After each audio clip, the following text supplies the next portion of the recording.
most complex, the most compact, the most deadly ship of war, ton for ton, ever conceived by man is the submarine. No training is more rigid, no training more intense than that of the submariner, who must fight his battles imprisoned in a carcass of steel, sailing in the deeps of the world's water basins.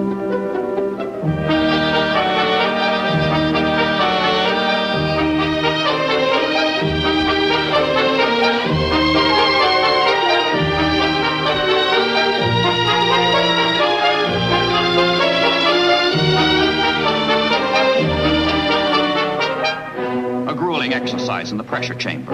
Difficult practice with the Momsen lung for escaping from wrecked submarines. Rigorous tests these sailors must pass to become full-fledged submariners. 50% of the volunteers will fail.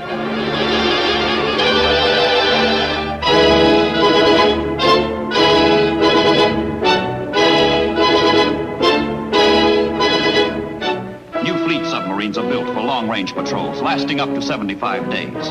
Built to cruise 10,000 miles without refueling. When commissioned, they will be named for fish. Tullibee and Tang, Growler and Gudgeon, Sea Raven and Skate. On the New England coast, the killer fish are spawned that will eat at the vitals of Japan.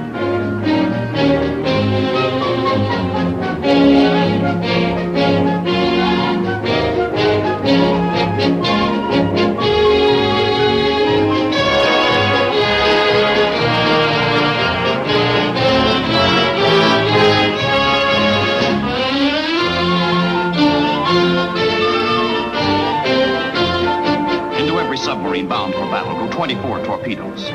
Into every torpedo warhead is packed the equivalent of 1,000 pounds of TNT. With bold and skillful torpedo tactics, a single submarine can kill an enemy aircraft carrier, as the Albacore did in the Central Pacific. A perfect torpedo spread will sink the biggest battleship, as Sea Lion II did in the East China Sea. These are targets every skipper dreams of. But there is another, less spectacular, more important target, the Japanese merchant marine.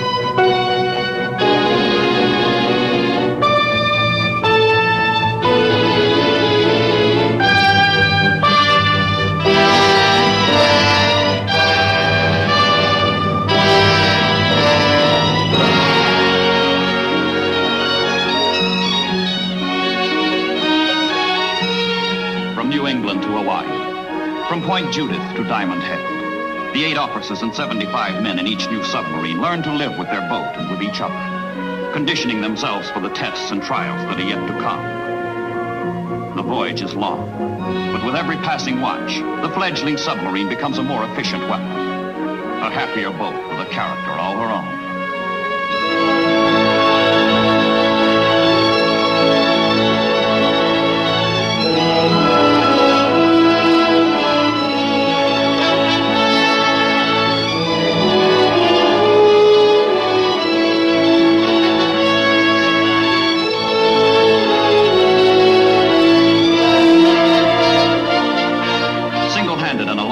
Submarine Flasher sank 21 Japanese ships, totaling more than 100,000 tons. How many will this newcomer get? Whatever her score, whatever her fate, there will be no fanfare. Anonymous adventure, ordeal in obscurity will be her lot. The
Under the sundown lies Pearl Harbor. The boat tautens, the crew sharpens.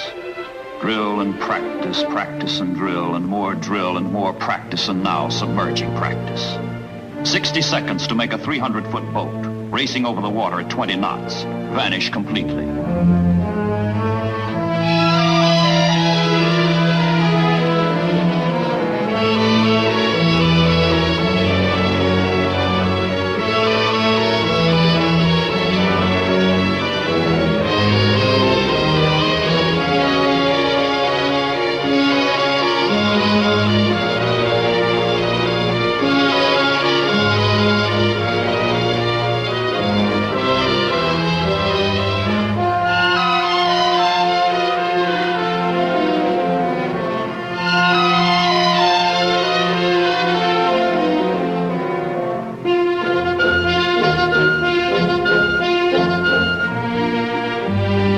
Chow in the service is cooked aboard submarines.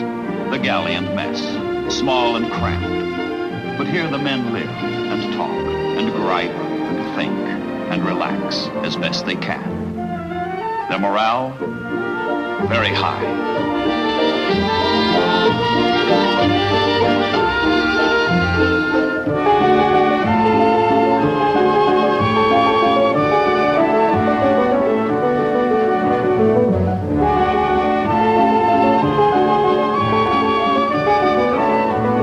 Knock it off. Prepare to surface.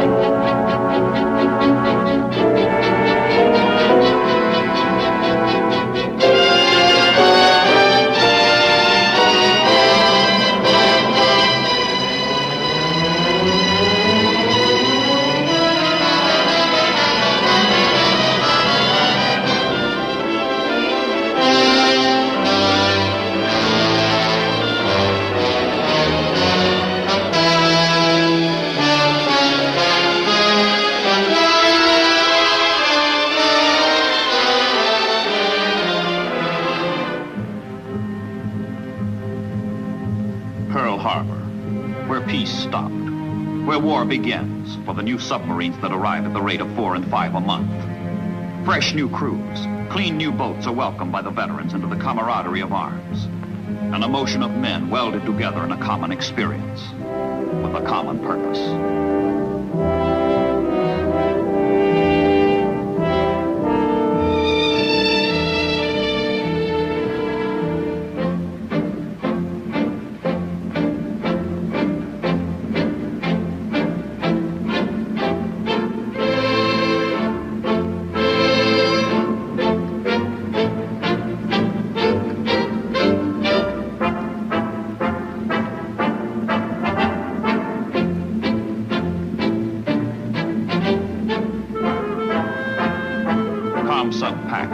Commander Submarines, Pacific, Admiral Lockwood. With more than 20 years' experience in submarine warfare, he remembers that underwater boats almost brought England to her knees in World War I.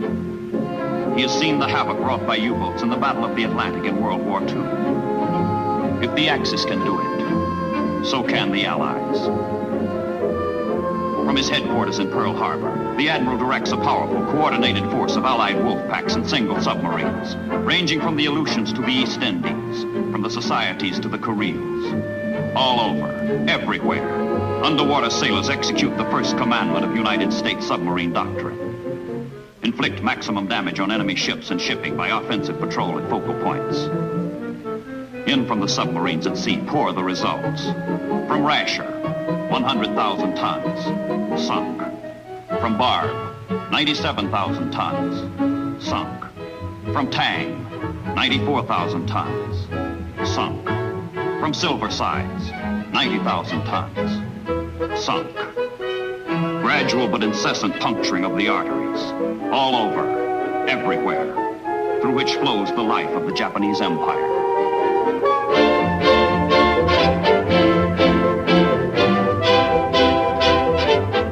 And ordered out from headquarters go more submarines into war against the Empire of Japan. Clary's crushers, Roach's raiders, Blair's blasters.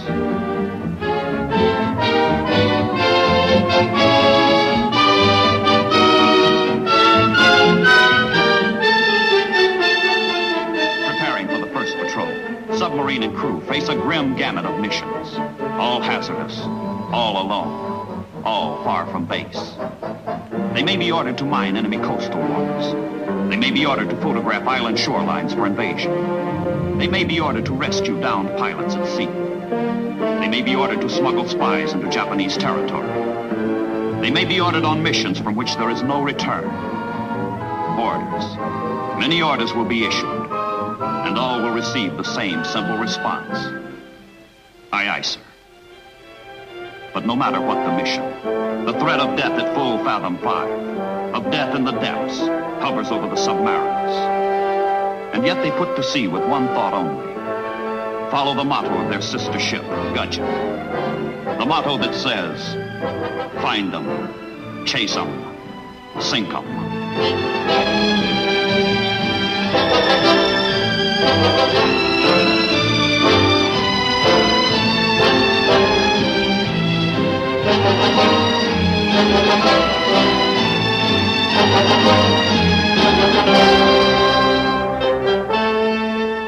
Japanese shipping is the immediate target of the Allied submarine offensive.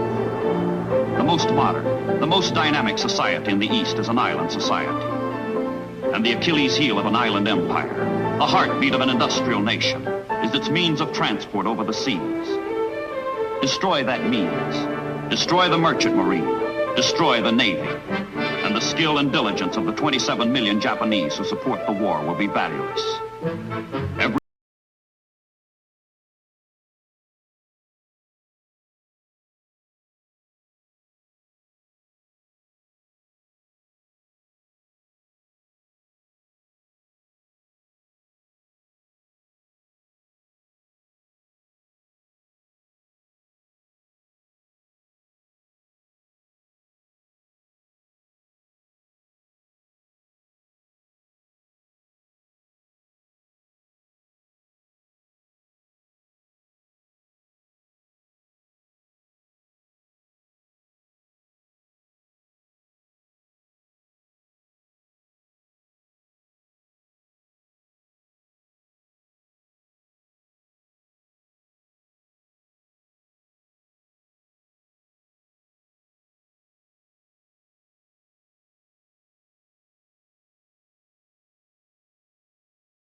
Adrenaline that keeps Japan alive flows in through her ports, across her docks and onto her wharves.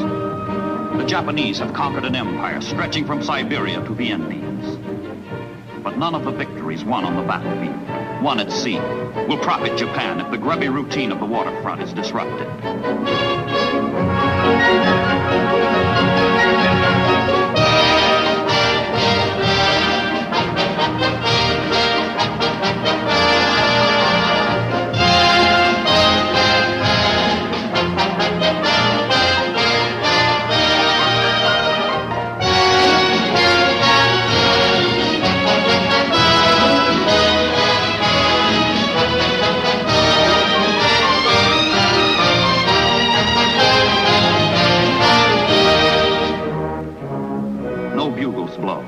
No bands play for the vital Marus, the merchant ships. But But sailing south, east, west, and north, they keep the island empire alive. Without her men of war, Japan cannot conquer. Without her merchantmen, she cannot survive.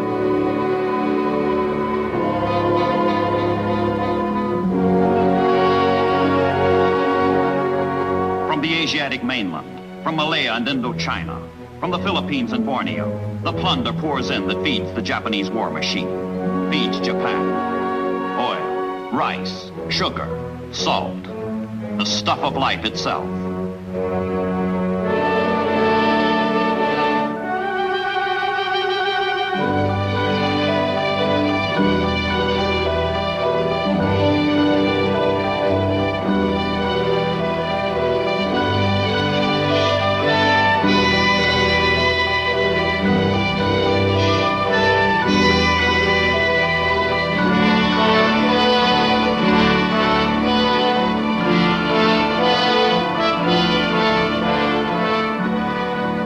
Everywhere they sail, singly or in convoy, hugging the shore or far at sea.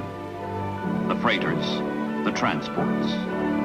Destruction of the Japanese merchant fleet becomes a major objective of the Allied war at sea.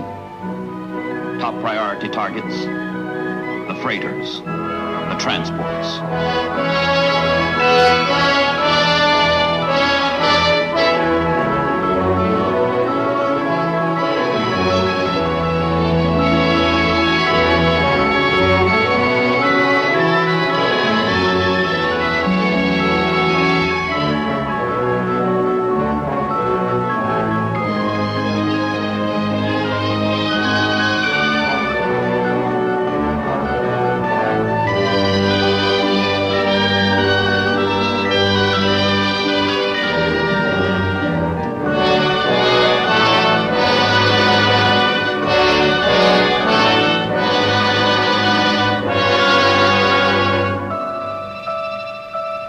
Find them, chase them, sink them.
Japanese destroyers, quick on the draw, counterattack, hurling ton upon ton of high explosives down into the darkness of the ocean deeps, where the submarine tries to hide. Once sonar detects the submarine, the depth charges are scattered in a pattern, blanketing the entire area. The attack may last hours, and few ordeals in war are more grueling, more agonizing, more horrible. It is a time for stout hulls and stouter hearts.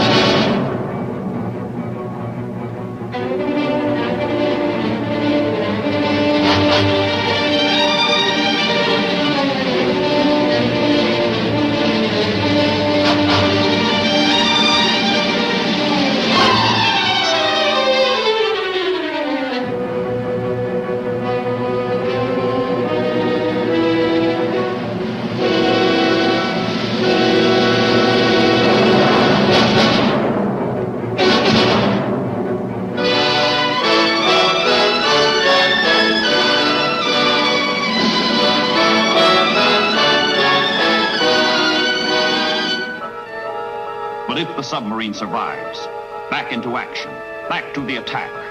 Sink 'em all.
Warplanes, oilers whose fuel never reached the warships, transports whose troops never reached the front, colliers whose product never reached the furnaces, freighters whose ore and wealth never reached the war machine. The submarines have sunk the Japanese Empire.